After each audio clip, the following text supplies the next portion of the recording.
Okay, Magnolia SMB, yung laro kahapon, ano. So, doon natin makikita na medyo defensively, kung backcourt ang pag-uusapan, kulang ang player ng San Miguel.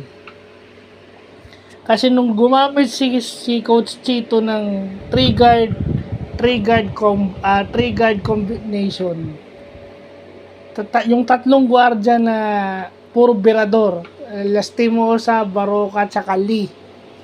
Okay? Parang nag-small ball siya, no? Parang yung tatlong gwardiya na yun yung nagpanalo. Kasi nabago na ni Abueva yung tone ng Magnolia with ball pressure. Yung activity ni Calvin, yun na nag-start. Pero kaya nga nanalo sila sa overtime dahil do sa offense nung Lastimosa, Baroka, tsaka ni Lee. Okay? Kulang ang defense ng pag tinanggal mo kasi si Chris Ross o si Marcio, medyo nagsasuffer yung perimeter defense ng San Miguel. Alam naman natin na ang Magnolia is guard oriented kasi marami silang gwardiya. Kaya nga nila kinuha si Xavier Lucero para mag-beef up ng kanilang front line. So, yun yung nakikita natin, yung talagang Baroka, tsaka Lee, yan talaga yung kumakamada sa kanila. Nawala na sa kanila si Gio, pero ang pumalit naman itong si Lastimosa. Na iba rin ang ipinapakita sa opensa. Yeah. So, yun yung sinasabi ko, dapat makita na yung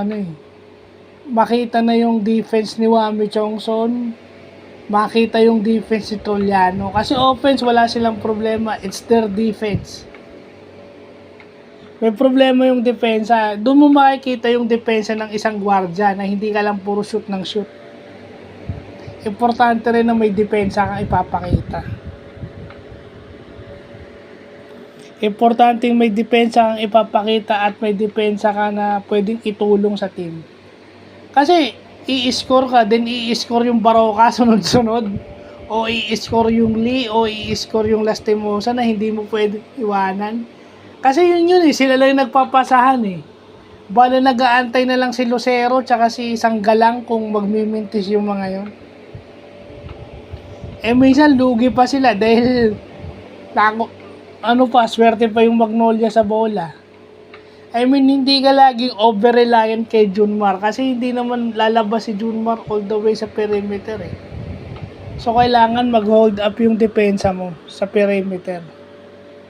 May Junmar ka sa loob, defensively, pero paano mo dedepensahan yung gwardiya ng kalaban? Yun yung tema lang nung laro. So, yun lang po.